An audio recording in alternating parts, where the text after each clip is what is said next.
Ladies and gentlemen, the Atari 520 ST-FM. Although, let's get on first name basis and call it an Atari ST for shorts. An improved variant over the 520 model, incorporating an inbuilt floppy drive and an RF modulator, it's a cut down version of the 1040 ST-FM, which included a megabyte of RAM compared to the 520 ST-FM's 512 kilobytes. A middle kit if you will, although there were a handful of other variants too, but I digress. Also inside you'll find a Motorola 68000 clocked at 8MHz, a Yamaha YM2149 sound chip, and a supported resolution of up to 640 by 400 pixels. A capable machine at the time that was in a heated competition with the Commodore Amiga line of PCs, it was a major contender for the second half of the 1980s and was a favourite for musicians since it also included MIDI ports. While they sell for a pretty penny these days, I lucked into the possession of my unit. I found it on Gumtree for only $10 about 7 years ago. The guy was going to take it to the tip if no one collected it by the end of the day, so I was happy to rehome it affordably. Yes, it's a bit rough around the edges, filthy and missing a few keys, but it's a 100% working example. I hadn't fired it up in years before embarking on this project, so I filmed the process just in case it burst into flames. That would have made a good thumbnail. Using RF as a TV connection, since at this stage it's the only appropriate cable I owned, we got a very grainy picture after messing around with the tuning settings. This is precarious at best on a modern TV. Most newer models don't even include an analog tuner since it's not required for the most part. But hey, it works. It also turns out that the source of the interference was because I was using a Nintendo RF adapter. I guess it just has weird stuff going on. Swapping out for a generic cable resulted in a much clearer picture. I don't own a compatible mouse yet, but fortunately you can control the cursor by holding down Alt and using the directional keys. There's not much we can do yet except explore the GEM user interface in an operating system called TOS, which aptly stands for The Operating System.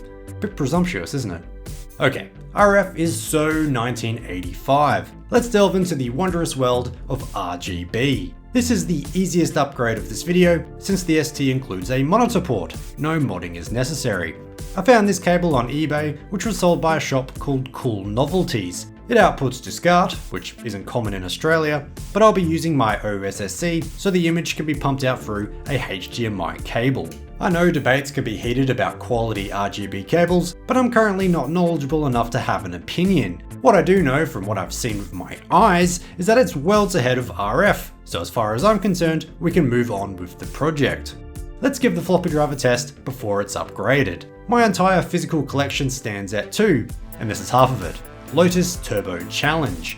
This proves that both this floppy disk and the drive still works, which is a bit of a miracle honestly. The game can't be controlled by the keyboard however. Let's remedy that by plugging in a joystick.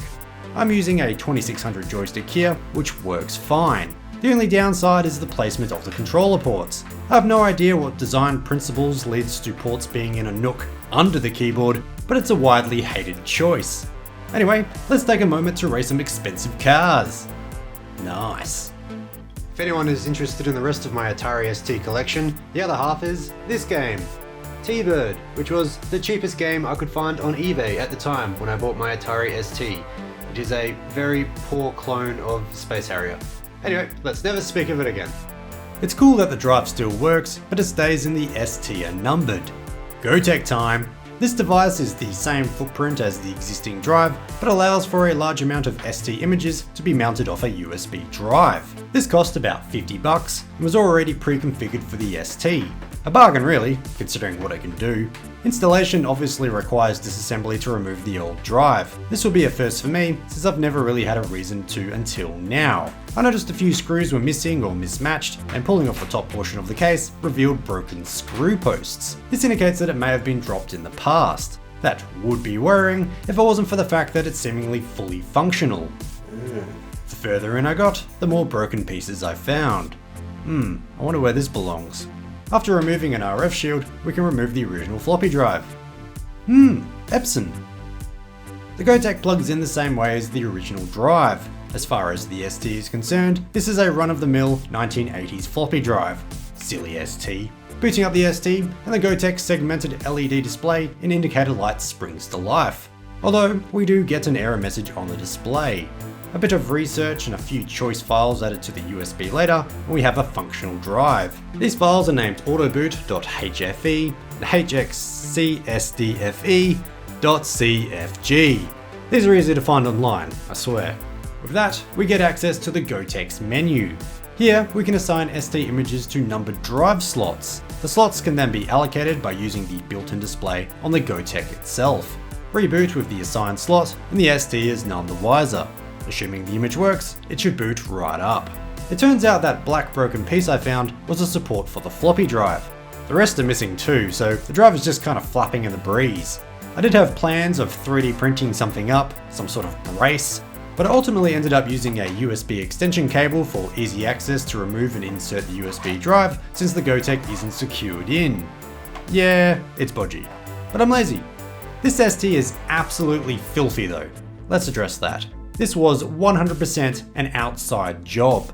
The keyboard was particularly gross, so I swept away the bulk of the filth with an anti-static brush. This was followed by blowing away the rest with compressed air. I gave the PSU a bit of a blowdown too, since it was easily accessed. I was going to fully disassemble the system for a proper clean, but there were tons of screws and tabs holding that big shield in, and it was Sunday, so laziness struck again. I did scrub the top half however, and note to self, buy a plug big enough for the laundry sink. Looking much better. You could probably do with a bit of retro brighting, but at least I don't feel gross using the keyboard anymore. And there we go. We can easily access the GoTex built-in controls and load whatever ST image we want. Sweet. But this machine is missing a major accessory, a mouse. We do have the joystick, but this isn't a replacement for the mouse in many instances. Original mice can be expensive, if you can even find one in the first place, so let's bring this GUI into the 21st century. Well, the very early 21st century. And from here onwards, this is what delayed the project for so long. Most of the previous footage is from August. It's here I had the bright idea to build my own converter so I can plug in a regular PS2 mouse. I thought it'd be fun. What I didn't foresee was a postage apocalypse in Australia and how much of a pain programming PIC chips can be. I should have just bought a pre-made one on eBay for $30 and called it a day. But here we go anyway. As much as I would love to say I designed one from scratch, my electrical engineering skills are limited to holding a soldering iron the correct way around. Instead, I found the plans for one in the form of a PCBWay shared project. This was designed by user C64 Istanbul. I'll link it below. This would be a good place for a PCB advert, I suppose, if they were ever so inclined. Yes, I saw you follow me on Twitter. Anyway, the PCBs have already been designed and can be ordered directly through the website. You just need to source your own components. Out of all the components, the PCBs arrive quicker than anything else. I had to order a minimum of 5, although they actually sent me 6. Not that I know anything about quality construction techniques when it comes to PCBs, but these seem well constructed and are also double-sided, which was nice. Additional parts needed include a 100 nanofarad cap, which I already had on hand, a PS2 socket, a 9-pin D-sub socket, an 18-pin IC socket, and the star of the show, a PIC 16F628A integrated circuit. All these items came from individual sellers and took a tremendous amount of time to arrive. Because of the spicy cough, postage in Australia is super slow right now. Lastly, here's the programmer for the PIC, which would cause me great pain. Notice something wrong here straight away? Points to you if you do. For now, let's get into the construction of the converter. First, the metal bracket needs to be removed from the D-sub connector. This required pliers and a flat-headed screwdriver, plus a bit of patience. Once that's removed, the pins easily clamp onto pads on both sides of the PCB, even without soldering. But let's solder it anyway. Next, the PS2 socket is installed. This is a through-hole component and is straightforward to solder into place. The same goes for the IC socket and the capacitor, although we'll need to snip off the excess legs once the capacitor is in place.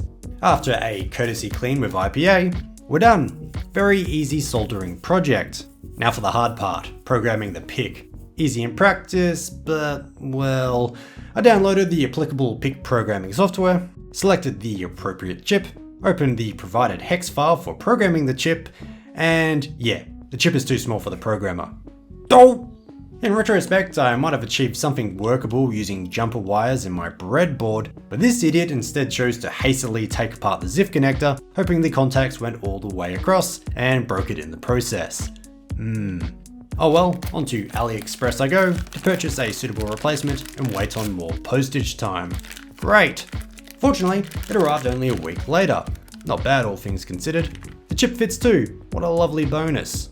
So, at this point, everything physically works with each other, but then I ran into driver issues with Windows 10, because of course I did.